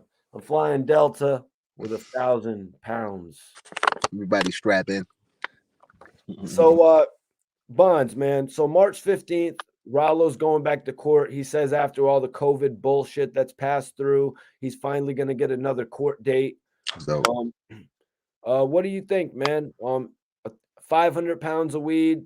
He was caught in the jet. Are they going to let him go in this amount of time, or are they going to throw him up the river for another 3 or 4 years? What's your prediction on that, man? I think he should be coming home. I think he's after the 4 years. I don't think it's gonna be much longer. I don't think it's gonna be. Just looking at that's me thinking about the. Like I said, I don't know the federal sentencing guidelines, but I have a marijuana felony. I was locked up, so I know the state guidelines. You know what I'm saying? For which and just the way that it goes through guidelines, like it don't matter if you got 500 or like 5,000 pounds. It won't matter because like No. the way they do it with weed is such a big scale. Like they'll do anything over an ounce, right, up until like a pound or more. Like, you know what I'm saying? Then it goes from 1 pound to like 10 pounds. So it don't Hold on, matter if you get Bonds. caught with 1 or 10. Bonds, didn't you get 2 years for a quarter pound of weed? Now it was like it was over a pound. It was over a pound, but yeah, I got 2 years and a felony. My life is in shatters over weed. Like, you know what I mean? All right, so you got 2 years for a pound, and Rallo is gonna get 5 years for 1,000 pounds. I feel like Yeah. we said that before on this show. That's when I realized though, when I was fighting that case, I was realizing that as soon as it gets over a pound, it's the same criteria from over a pound up until like I think up until like 50 pounds or something crazy. Where it's the laws is stupid like that. Like, you know what I'm saying? With the marijuana laws. Like, you know what I mean? So you would think 500 pounds is probably the same thing as a dude, you know what I mean? That got 5 pounds. Yeah, man. Yeah, I definitely have read into that before in the past, man. But when it comes to the game, I didn't make it past the quarter pound before my own homies hemmed me up. But that's another story. Um, but yeah, so Pooh Shiesty, man, a guy we've talked about on the show. He was going through 2 different cases, Bonds.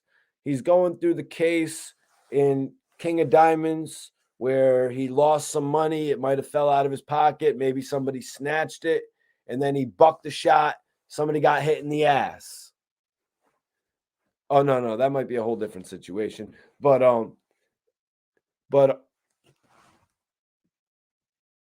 damn it, Dwight, we just said Rallo's court date is March 15th. Dwight, Rallo's court date is March 15th. Dennis, BET needs to bring back Rap City Hip. That's kind of random, bro. We're just about to go into Pooh Shiesty's part of the show. So Pooh Shiesty has pled out to conspiracy to possess a firearm, Bonds. That is the charge that he's ultimately decided to take. Now, let me see. Let me bring it up.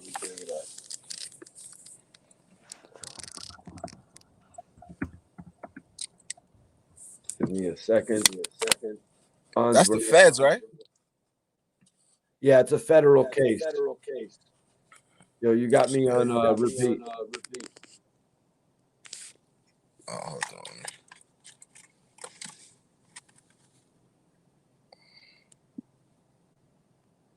Trying to come on, bro. Bonds will be on the next episode, you guys. I had the show 1995 documentary movie on hip hop, but my older brother took it. Don't know what you're talking about, bro.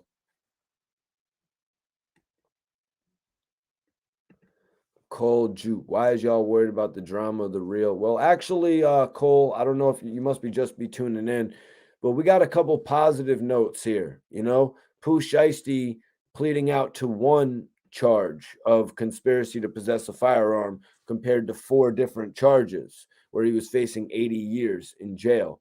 So Pooh Shiesty has effectively saved himself from getting a life sentence. Rallo, positively enough, has a court date coming up on March 15th. So we all can hopefully look forward to him coming home in the very near future.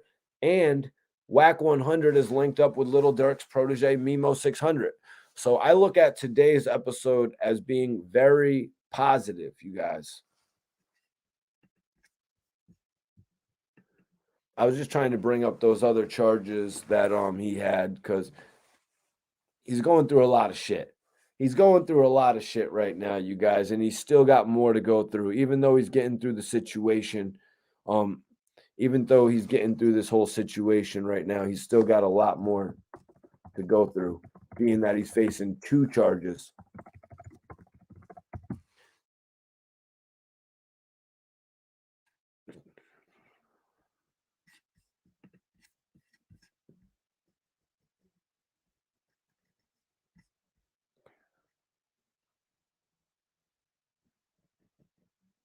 Yep. Yep. He could have faced life for if he got using a firearm in furtherance of another federal crime of violence. Yep, and he had 4 charges just like I was saying. But he chose to accept the plea. He chose to accept the plea for the 1 count. Hold on. I think my guy's about to be back.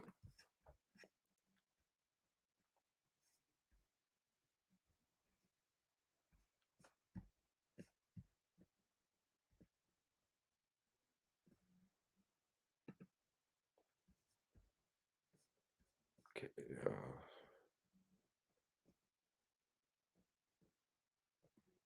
Okay.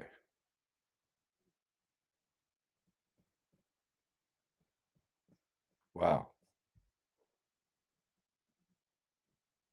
So there's about to be a trial, and then he actually pled out. That's usually how it happens. Let me bring Bonds back in here. I think Bonds is about ready to join us again. Bonds, you Gucci? Yeah, my bad, bro. No worries. No worries, man. I'm just trying to get these cases from Pooh Shiesty in order. As I was saying, we know he was going through 2 different things.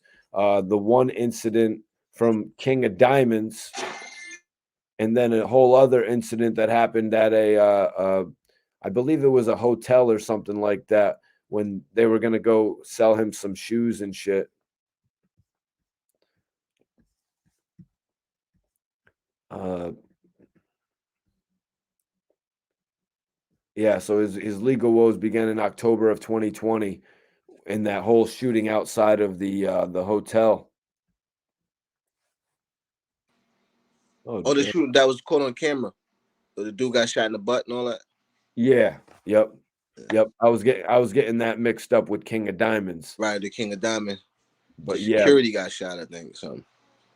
and and I guess the security has retracted his statements. Right, yeah, the idea of that. But he got shot in the butt too, right?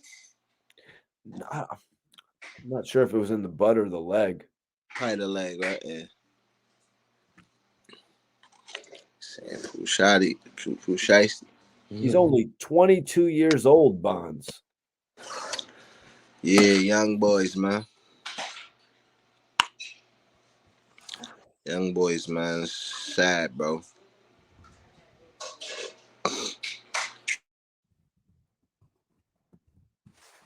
Yeah, we definitely appreciate everybody tapping in. It's crazy, man. 22 years old, and Rolling Stone is reporting about this, Bonds.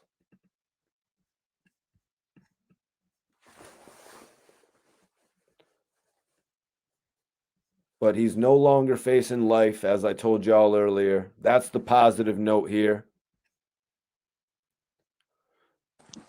Yeah. That's crazy, man. Yep. He's put out. This case is actually they're taking care of the case here. They've taken care of the case here at the hotel where the guy got shot in the buttocks, as they say. It's crazy, man. Because I thought he was going to go innocent of that. But he's obviously got to take a charge on someone getting shot. I guess, Mons. I mean, you do Pooh Shiesty got to take the charge? Well, I mean, there was only 2 of them there. I thought What? they were in fear of their life. I mean, why would they leave $40,000 there? Yeah, but see, and this the club. You talking about the club joint, right? No, I'm talking about the joint where they went to go buy the shoes. Right. But see, I heard. I don't know. Was it shoes? Shoes, weed, lean. Right. Yeah. They were in the green. They were in the green McLaren. Yeah. I mean, you know what I mean? I really just don't know what to make of that situation. Yeah, I couldn't. I ain't even gonna lie. When I remember when the story came out, and I was trying to put 2 and 2 together, like I couldn't even understand what happened, who with who. Like I just gave up on it because I was like, I don't. What are they doing? Like, but I mean, from far, I guess they was explaining like I guess dude went to purchase something, you know, and it went left field. I don't know how. I mean, with no statement from the dude that got shot, like, you know what I'm saying? I don't know how far they're gonna get with that one. You know what I'm saying? Oh my But they god. do have him on camera. They got you on camera. So I mean, if anything, that's the what, like a menacing. I don't know. Like they could probably, you know, I'm sure they could come up with something. Oh, But man. Yeah, it's and crazy. honestly, from what I'm reading here on Rolling Stone, is that apparently the guy who is involved in the case against Pooh Shiesty is going to be sent to jail on some bank scheme shit.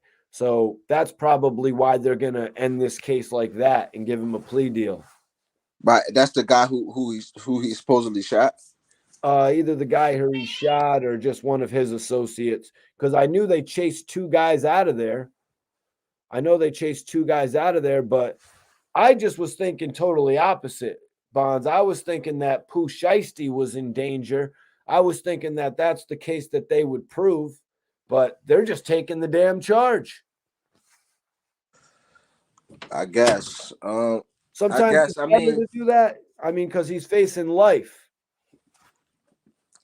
they say facing life for both things. No, he was facing life for that whole incident because he had like four charges, like, Oh, right. Shit. four federal charges, 20 years apiece, 80 years in jail. So sometimes that's what the feds do. They make you cop out. But it's like, yo, I was supposed to be buying some weed off of that guy and he just went ballistic on me. What are you talking about? Oh, we don't care, man. You're a felon. You're shooting and you're a felon. Okay, you're done. You're out of here. Yeah, we'll get him later too. We'll get you too, man. Damn. But one thing I was also reading, the judge was like, listen, you realize once you're given your sentence, even if you think you're going to get a certain amount of time, like it could be a much more time. What was that case that recently happened in? Was it a movie or something? Like somebody thought they were going to get such a short period of time for helping out the government, but then they just still gave them like 50 years. What was that case that just happened? I'm not sure, but it happens all the time, though. Oh, shit. It happened to our bro, Dark Low. Oh, right. Oh, yeah. That's a fact. Cause that's crazy. Cause I was just watching the interview that you put on there, and he was like, man, what up, what up, what? He's like, this only going, what this carry like a year or 2 years or something. Remember he was saying in the interviews like a year or Right. 24 months, and that when I was watching that part back, I was like, nah, like 7, bro, actually, Yep. Exactly. which is crazy. Yep. Exactly, man. Dennis says, Bonds, did you know E Money Bags from Queens? Nah, I'm not that old. E Money Bags I know the name though. He definitely was a name of older head when I was like a little kid, because money. I mean, I'm about to say Money Bag, yo. E Money Bags was a older dude, so he was like right at the time Nas and what I'm saying, like age and him. So he was like a goon though. I was used to, you hear stories about dude from the hood extorting rappers and all that. You know what I'm saying? So I definitely heard his name in the hood, like I'm saying, like before rap and all that. But yeah, he was an older dude. Julio Don says Pooh is fitting to get 4 to 5 years. Now, if he gets 4 to 5 years in this case, he still has the King of Diamonds situation. Now, at first, I was thinking the King of Diamonds situation was going to be getting wrapped up quicker because of the security guard apparently recanting his statement. That's going to be another thing that works in Pooh Shiesty's favor, though, Bonds, with the one dude from the robbery going to jail, that working in his favor, to now the witness in the King of Diamonds case recanting his statement. But Bonds, do you think they'll run these sentences concurrently? That's the thing. That's the thing. Are they both federal case? They both in the same. I think one is a state case and the feds picked up the other case. Right. So he would definitely need to work. He should definitely work that out. Try to, you know what I mean, in his plea if he can. You know what I mean, depending on how hard, you know, how hard one or both of them want it, because they both got to agree to that. You know what I'm saying? So like I was just, was dealing with it because just they just got to know somebody got denied that, man. Had to do some time in North Carolina and Virginia, and they ain't running concurrent. Yeah, I'm wondering, like, because they have the video surveillance footage of him at the incident, where, the weed and the shoes, Yeah, and the guy was bringing him up the weed and everything. yeah. But do they have the video surveillance of what happened at King of Diamonds? I would think they must have to have some video surveillance from King of Diamonds. What I, would you? Maybe there's no. I would think so, or probably inside or outside or whatever have you, or yeah, probably. I would think like it's King of Diamonds. Like but I didn't see that online or nothing like that. I don't Right. believe that. So Right, which I'm thinking is another thing that's gonna. I was just saying that is gonna work in Pooh Shiesty's favor as well. I was just saying, like, because they got him on the conspiracy charge.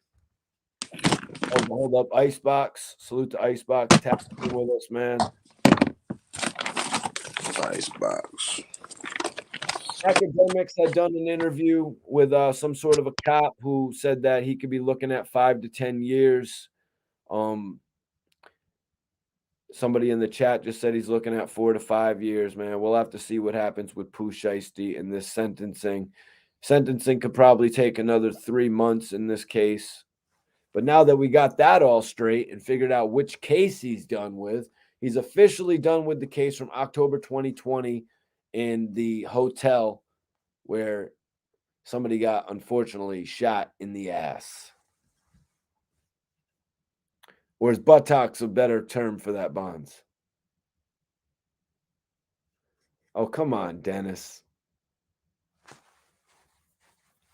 But all right, man, let's open it up to some open questions. We went over all the topics. And questions, shoot, ask away.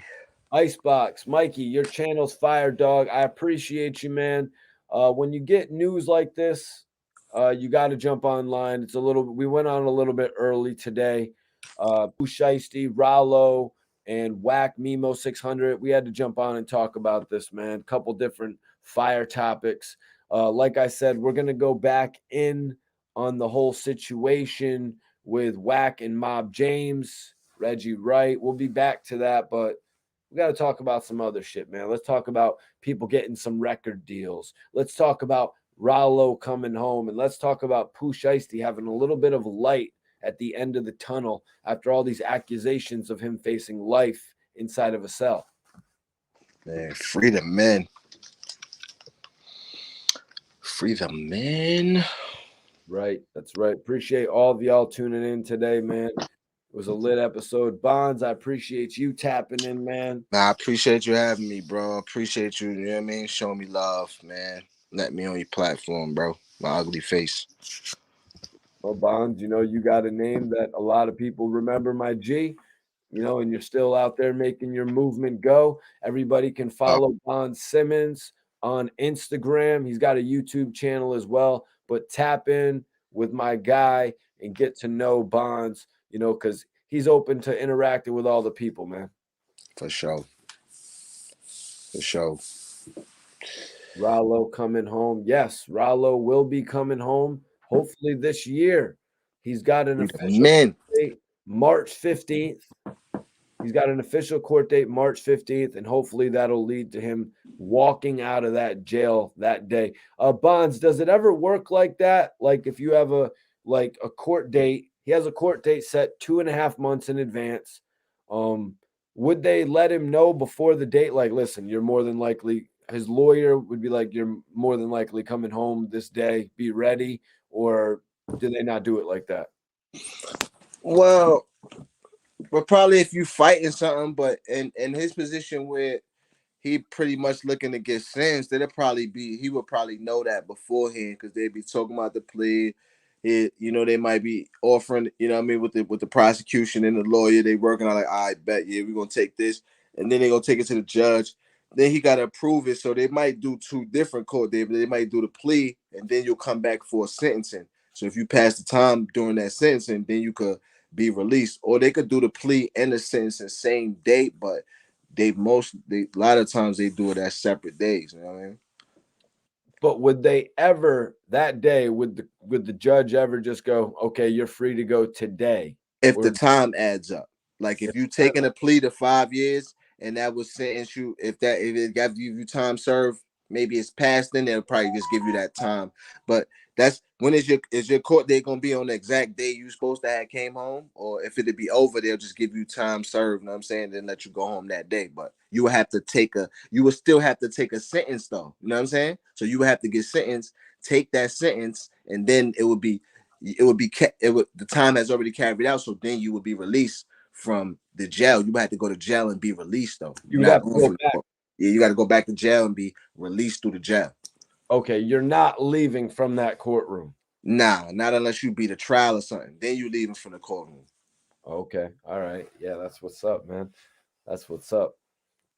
So like yeah, you were kind of explaining it earlier, Bonds, when you were talking about so like if he goes in there, he's gonna have been in there for 3 years and 9 months, and Right, then they hand him down a sentence, or 3 years and 11 months, and then right, they hand him down the sentence. All right, we're gonna instate your sentence of 5 years.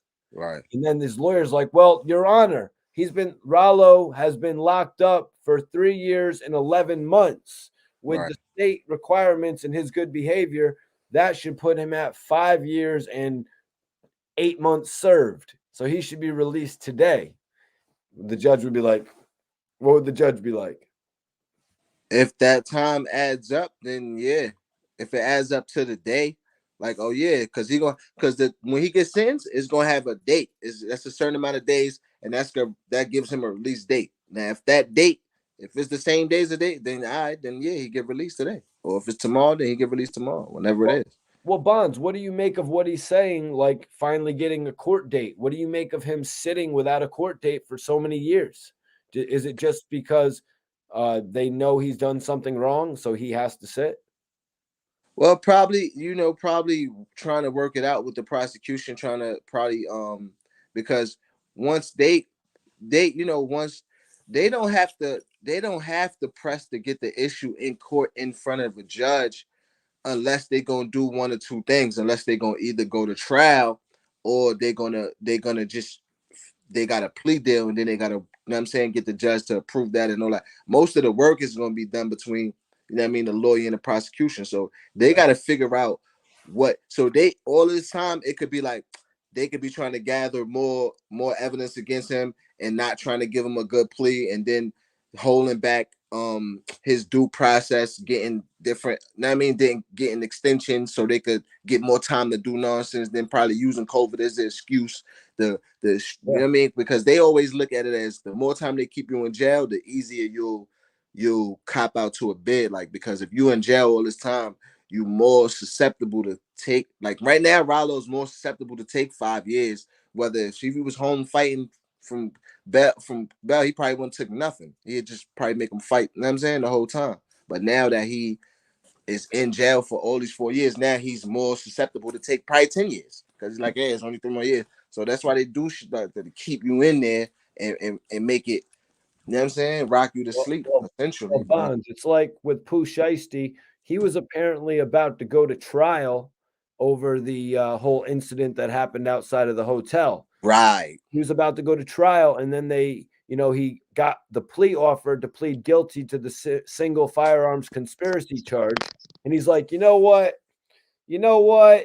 I might get 5 to 6 years and I'll be able to deal with that rather than deal with 90 years in jail. You know what I'm saying? Even though I think he might be innocent in that situation, but that's exactly what you're saying. They get you to plead out because of how that you've been sitting down. Bond, you're on mute, bro. but because you be sitting in there already and you like, you know what I'm saying? You just feeling like I might as well just go ahead and take it, like, bro, like, you know what I'm saying? Like, because you going back and forth the court is too much. It's like, listen, let me just, I already been in here for, now you in that jail mode. Is a different mode when you in jail than when you home. When you free, you're not going in jail. Once you in jail, it's like, it's sad, man, but it's your mental is now is in jail, so now you're more susceptible to take time. It's crazy. Can't even explain it, but it's like your mental is you. Yep. 99 Ghost said, nevertheless, he already has 4 years time served. True.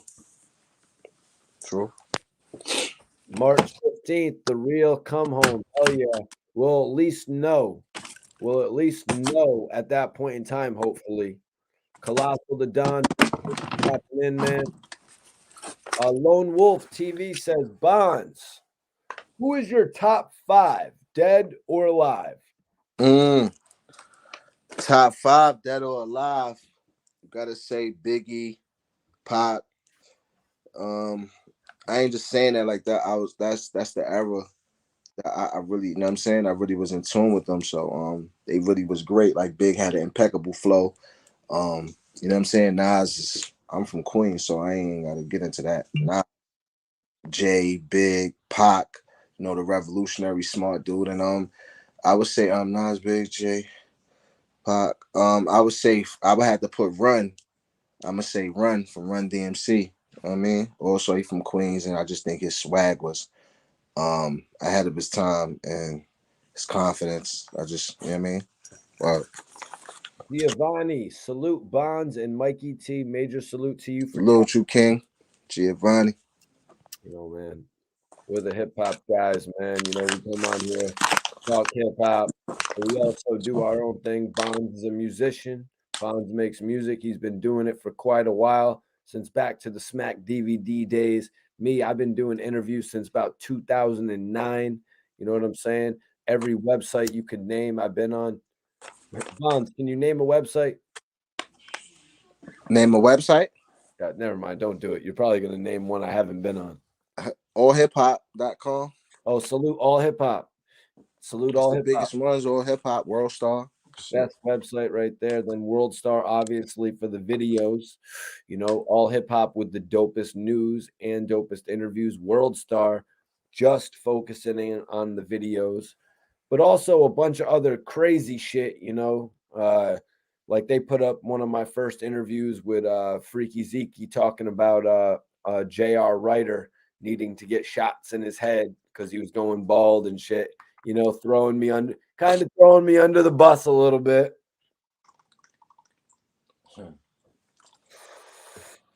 But nonetheless, World Star put up my first interview with Freaky Zeke. Shit was sweet. But listen, we got some people in here, so I want to let y'all know. I don't think you all follow me on Instagram. So everybody on here, everybody who follows me, everybody who follows me, I'll give you a follow back. Yes, RIP to